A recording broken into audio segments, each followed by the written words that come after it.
Hi everyone, today's video is going to be all about some bougie makeup. Now I'll be honest, I don't have a lot of what most people would consider like luxury makeup. I have some, but I don't have a ton of it, and you'll see that a lot of it I got for free. But I thought it'd be fun to talk about it and see of what I have, what is worth it, what is really worth that extra high price tag, and what do I think is kind of, worth passing on. So first I'm going to talk about this YSL Touche Eclat Blur Primer. So I've done a full review of it, and I can link that below. And in my review, I was kind of meh about it. But then I used it up, and I had to, I used it up so that I didn't have it anymore, obviously. And I missed it. This primer is really silicone-y, which I usually don't like. I feel like it's kind of suffocating, but it's like a really soft, smoothing silicone, and I feel like it does like even out my face a little bit, but it also really clings to makeup, and I do notice a difference of the longevity of my makeup when I wear this primer. Now, I have normal to dry skin, especially right now. I think it's like 29 degrees outside, Fahrenheit, something like that. It's, all the houses are covered in snow. It's beautiful. I love it. But so I usually don't like silicone primers, but this one is great. It's just perfect. I really have nothing wrong to say with it. It is expensive. YSL is very expensive. I think it's like $50 or so. I didn't look up prices for these things. I probably should have, but I didn't. But honestly, I do feel like this is worth it. Next, I have the Marc Jacobs Shameless Youthful-Look 24-Hour Foundation. I got this from Influencer. Now, a lot of people do not like this foundation. And when I also did a review of this, and I thought, it's fine, I have nothing wrong with it. But then, I've worn it many times, and I do feel like it applies nicely. It's got medium-ish coverage. It's not very buildable, so it's not going to give you like that full coverage matte look. But I do like the way it looks on the skin. However, I don't like the way it wears. I feel like it wears off in patches, and that's not great. I definitely have some things that are cheaper that I like the way it wears better. So for this, I would definitely not repurchase it, and I don't really recommend it. Another foundation I have that, this one is, I consider Hourglass luxury makeup. I mean, this is expensive. But I got this from Ipsy. I turned in my points. And this is the Vanish Stick Foundation. Now, a lot of people love this foundation. They say it's one of their favorites. And honestly, I don't get it. I think it looks really cakey and thick on my skin. And no matter how I wear it, well, that's not true. I will say that occasionally, maybe once every 5 or 6 times, it looks amazing. But I don't know why it sometimes looks great and other times it just looks awful. It looks thick and cakey and it patches off, and I don't like it. And because of that, and because of the price tag, I cannot, I dropped it. I really can't honestly recommend this, because if it works only some of the time, that's not good enough for what, this is like $45 or something, and you really don't get that much product. So this, again, I cannot recommend because I just don't think it's that good.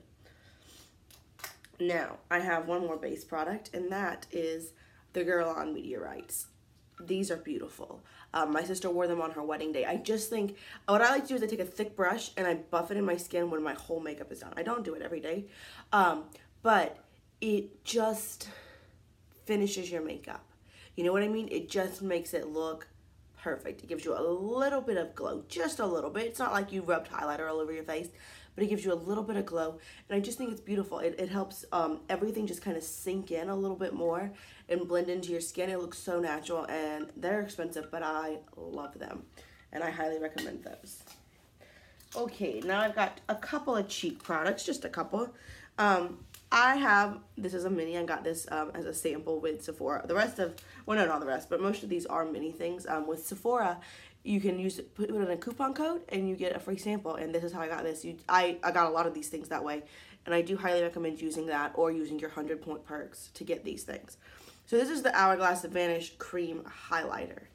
This I do really like. It's probably my favorite cream highlighter. This is the shade Champagne, and I can, is there a Champagne Flash? It's kind of a goldy champagne, but it is really pretty. It blends really nicely into the skin. I find that a lot of cream and liquid highlighters just kind of look like a stripe, but this one does not. It blends in beautifully. The only issue is I don't love cream highlighters in general. I don't feel like they're that great. I know that I have dry skin and I should like them. I just don't notice that much of a difference. I don't feel like it makes my highlighter last that much longer. they're just there. Nothing great. So because of that, I don't recommend it, just because of I don't really like cream highlighters in general. But if you do like cream highlighters, this one is a really nice one, and it's probably my favorite. I've only got one, oh wait, I have one more base product, cheap product, sorry. Another Marc Jacobs mini, again, Sephora coupon code. This is the Omega Bronze Perfect Tan Bronzer in the shade Tantric. And you can see I have hit pan on it, so I've gotten quite a bit of use out of this. I like this. I think it blends really nicely. However, I do think it's pretty orange, which is not the look we're going for. Nobody wants an orange bronzer. And, and that could definitely be the shade. They might have other shades that are better for me or my skin tone, but this one, pretty warm tone, so I would not buy Tantric again, though I would be interested in other shades because I think this formula is really, really nice. Now, like I said, I have one eye product, and I got this one from Influencer, and it is a Marc Jacobs Omega Shadow. Now, the point of these shadows is that they are huge. They're over twice the size of normal shadows. I have the shade Oh Yeah. I don't love this. I just don't. It's pretty in a swatch. It's kind of a rusty purpley brown. It's almost the same shade as my sweater. But the issue is I think it's really patchy. I don't think it's about that high a quality. And yeah, it's big, but that doesn't mean, at least to me, that doesn't mean it's like worth buying just because it's big. So, oh sorry, I was looking for my paper towel, or my washcloth. So I just don't feel like it's that good. I really don't, and I don't recommend buying it. And then I've got a lot of lip products, like a lot of lip products. These are all minis. These are all free. I have two Marc Jacobs lipsticks. I have the shade Slow Burn. I think I have a couple more, but I couldn't like lay my hands on them quickly this morning. There's Slow Burn. And I have the shade Kiss Kiss Bang Bang. Yeah. These are the Marc lipsticks. So these are his original lipsticks. I do believe he still sells them. Both of those are very pretty shades. I will also show you, you can get a decent amount of product, at least enough to really try it out and decide if you want to buy it if you turn in those mini samples. This one was a mini, and you can see that's quite a bit of product. They're nice lipsticks. They're really pretty on. They're really moisturizing and soft feeling, and I do enjoy them. But I don't know. I find it hard to justify spending this price on really any lipstick because they're just lipsticks. Like, the drugstore has really good lipsticks. I think with some products, it's definitely worth spending the extra money. But for these guys, I just don't see it. They're pretty. They last decently well for a typical bullet lipstick. But they're just not great. I also have two Bobbi Brown lipsticks. One is, I can't remember what these are called. These are like the washy ones. They're brand new, or they're relatively new. And this is the shade, oh, this is the Crush Lip color. That's what it's called. And this is the shade Babe. Again, it's really pretty. It's really moisturizing. It's not overly opaque. It's more opaque than like a Color Whisper or something like that. But it's not extremely opaque. But again, it's pretty. It's moisturizing on the lips, but nothing revolutionary or groundbreaking. I don't see that lipstick is something really worth spending like 40 bucks on. And then I have another just normal Bobbi Brown lip color in the shade Sandwash Pink. It's a pretty pinky nude.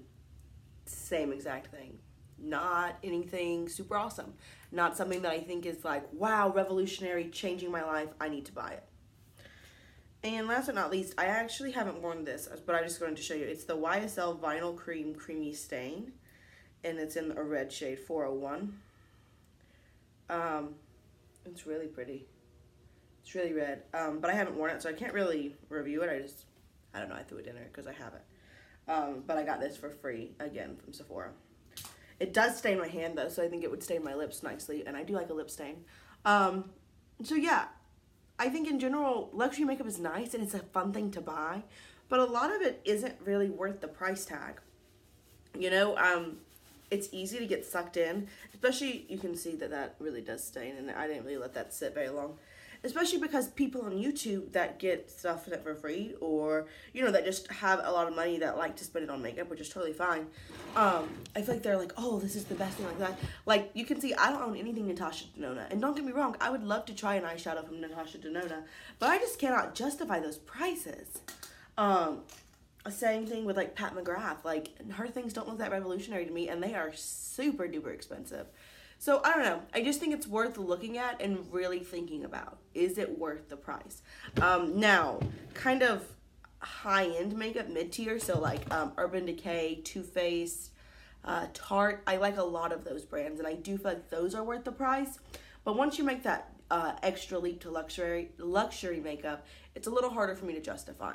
But that's what I've tried. Let me know if you've tried any luxury makeup. I'm sure you have. And what your favorite things are, what you think are 100% worth the price, and what you think just isn't and you could pass on. I'm just curious. So yeah, I hope you enjoyed this video. As always, if you have any questions, requests, suggestions, or comments, go ahead and leave those down below.